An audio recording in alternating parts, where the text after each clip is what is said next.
Welcome back, ladies and gentlemen. This is Breck Latney On Air. Today we have our guest, Mr. Ito. From what my research, he's a rapper. One of the songs that I listened to, he had a little singing going on, some almost kind of like Evo vibes that he had going on. So yeah, man, introduce yourself.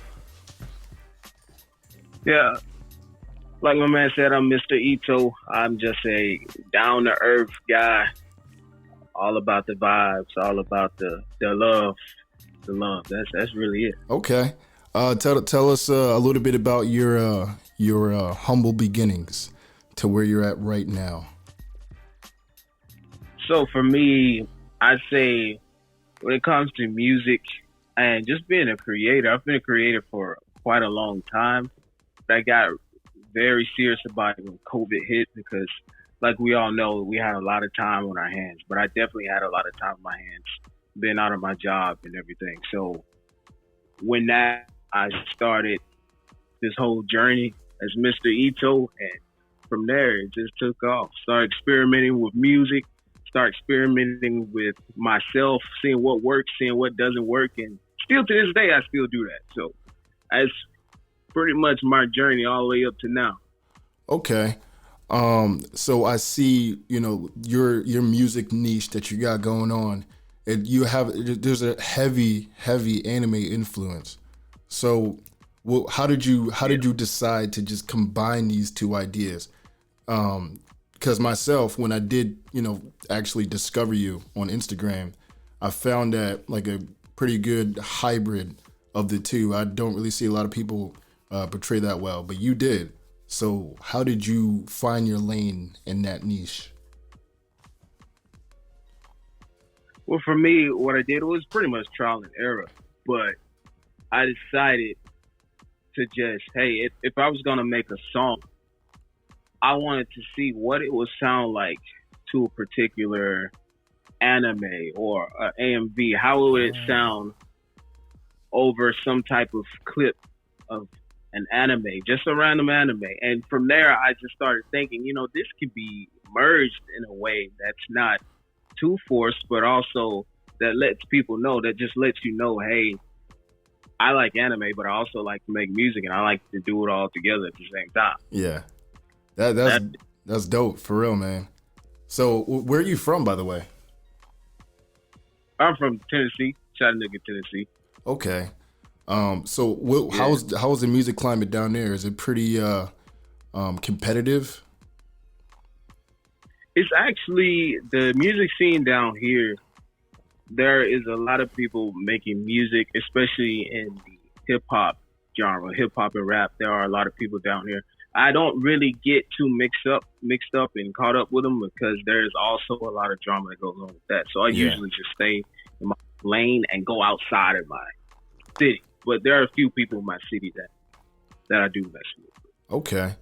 So how long you been going at it? Just tell us about like your music experience. So you said that you got into music and you were experimenting to yourself and with yourself, and to this day you were still kind of finding your lane.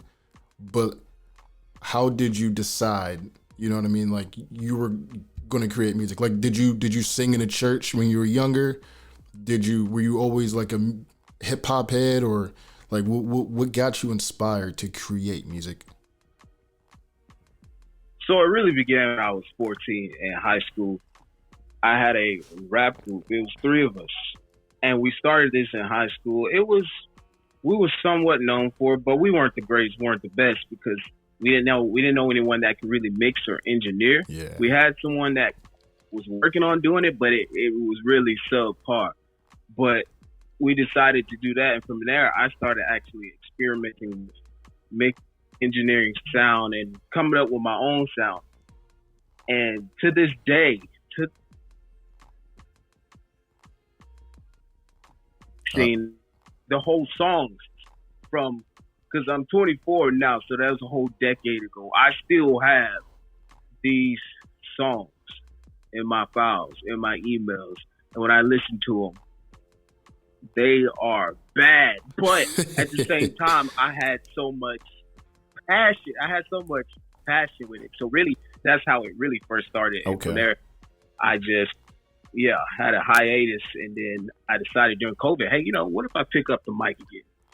That's basically it. There was a lot of downsides to COVID-19 in the beginning of 2020, but I feel like that really did reignite the artist and everybody. Yeah. It's crazy because a lot of the artists that I got to communicate throughout the podcast, like they had it in them, but as soon as COVID hit and they were inside, it came right out of them. So yeah, that's dope, man. So so that reignited your fire to create music, but you also have this other lane where you have a YouTube and you do reviews of anime. I saw you did some on Attack on Titan. So how are you using the two to grab an audience?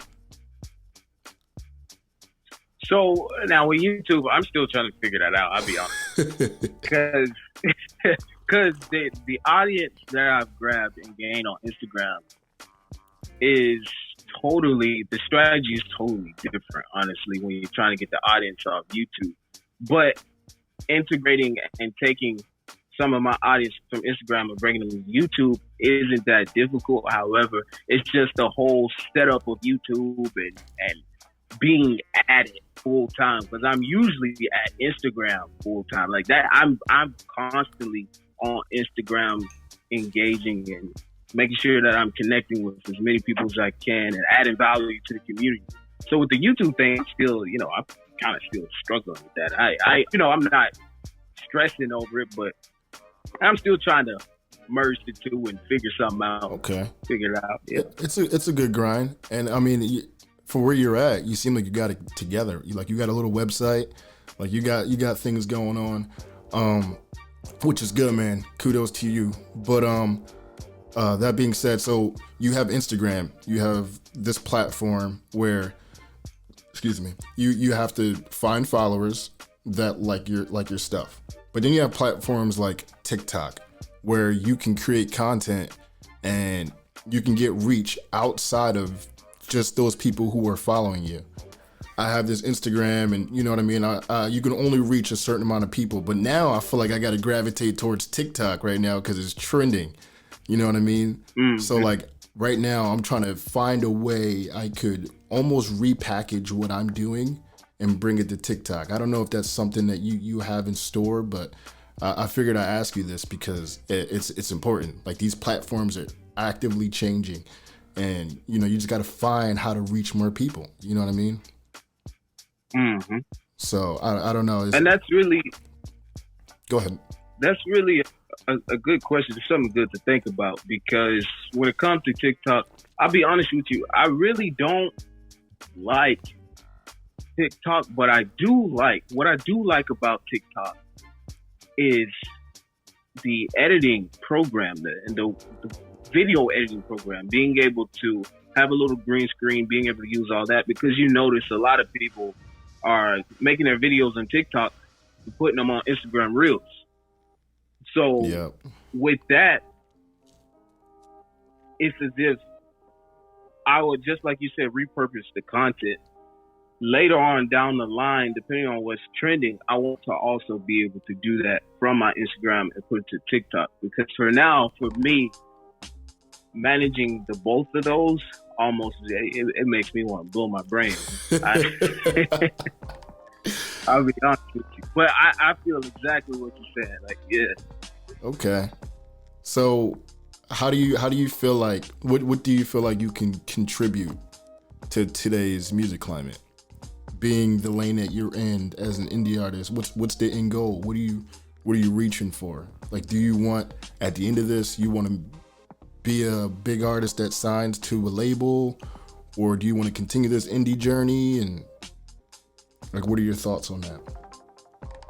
For me, I just want to be known as the one who traveled down his own lane to create a path that other people could also follow.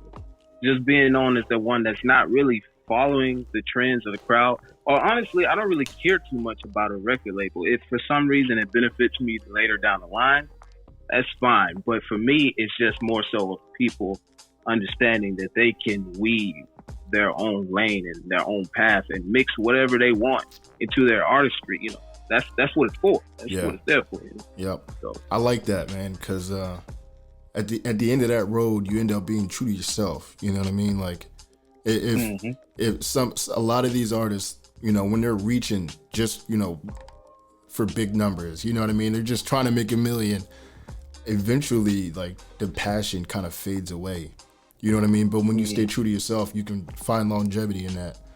But yeah, man, that's dope. So tell us a little bit about what is it, Dark Drugs? Yeah, Dark Drugs. Yeah. Okay. Before I listen to it, just clue me in. Where were you at? What kind of place were you in when you wrote this song? What was it about? How does it make you feel? So Dark Drugs is basically it's about me and another person or another protagonist in the song or the scenario who is taking a multitude of drugs, and I am spectating that person, or more so that girl or whoever it is, taking a multitude of drugs. So at that time, at that moment, I'm also doing the same thing, but except I'm taking one specific kind of drug that is speeding me through day by day while I watch this one person consume all these drugs and go deep into the darkness. That's why I call it Dark Drugs. Okay. So it really came off a whim, but I was feeling it. So. Yeah. So and this is one of your songs that are performing the best I see on SoundCloud, getting some more traction. Yeah. Okay. Cool. Yeah, surprisingly, man. Right? You never know, right? You just never know. So yeah, I don't even pay attention, to be honest, but like yeah. People are messing with it. So. All right, word. And before I go listen to it, man, just tell us about your music writing process. Like, how do you, like, so for me, you know, for me to get inspired, you know, I got to listen to X, Y, and Z artists that I like to you know, find this vibe, and then I could produce music or I can write music. And there's some people, you know, when it comes to writing lyrics, you come up with melody and then you color it in with lyrics. So what do you do? My process is pretty much, I will listen to the song. The first time I listen to the beat, I get a feel for the beat. If I feel it, I cut it off about 20, 30 seconds through. And I go ahead and hook it up, get the mic ready, get the recording setup ready. And I just freestyle to it just to see what it sounds like the first time. Because usually that first little freestyle, you might get something good from that. So usually I'll freestyle first and I'll sit down and write and be like, oh, that sounds good. Or now I'm going to trash that. Or completely just do it over. So that's pretty much my whole process. Okay. Yeah, I mean, I feel like that's kind of what I do. You kind of get like you don't get the full picture, but you get a direction. You know what I mean? Yeah. So dope. Do you play any instruments? No, I used to play the acoustic guitar back in middle school, but we won't count that. Let's not count that. We don't count that. All right, cool, man. I'm gonna go listen to the song "Dark Drugs." It was a good interview, man. It was nice talking to you. Is there anything that you want to leave with fans or potential fans of yours? A message? Only thing I want to say is go your own path. Go your own lane. Forget what other people say. You can hear what they say, but stay true to what you want to do. Just do it. It's the key to all success. I feel like it is. Yeah. Just do it. You heard it. Yeah. All right. That was Mr. Ito. Make sure you guys go check him out. What's your Instagram?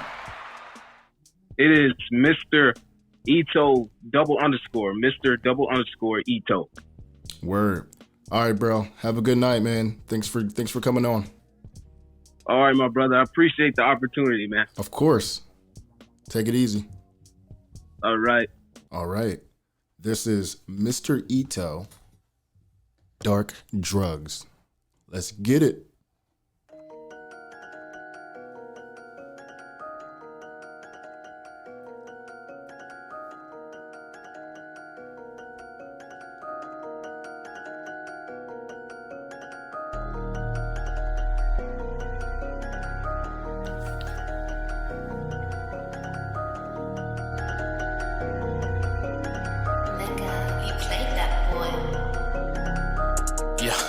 Feeling nauseous, yeah. Hey, I'm so unconscious, yeah. Hey, you strain my conscience, yeah. Hey, treat me like Adonis, yeah. Hey, you slit your wrist, but all I ask from you is that you give me another kiss. The drugs has got me gone, I know this shit is hit and miss. You wanna disappear, I call that shit the hit and miss. You better listen, you better mention exactly why you always fucking flinching. Why you always in the clubs working like you on a mission. I ain't even got the chance to pull down your fucking pants, cause I'm over here zooming off the motherfucking meds, bitch. Just dance, bitch. I'ma tell you prance, bitch. That's the chance, bitch. I know you're spilling drugs all up in your dark room. I don't even know if I'ma sweep them with the broom. I gotta zone.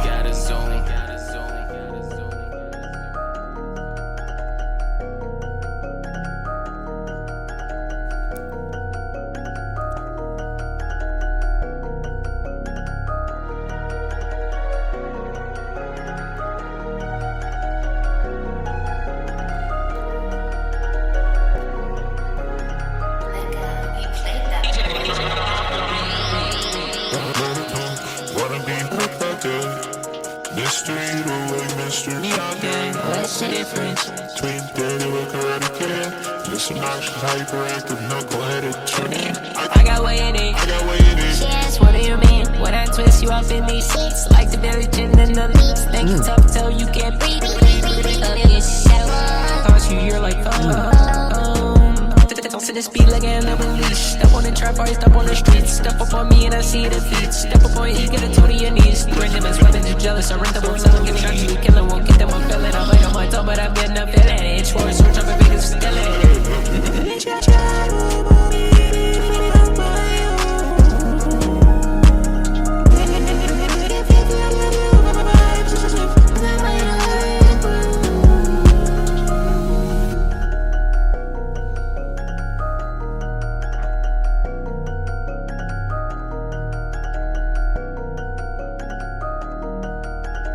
All right. That was Mr. Ito. Dark Drugs. Give it up.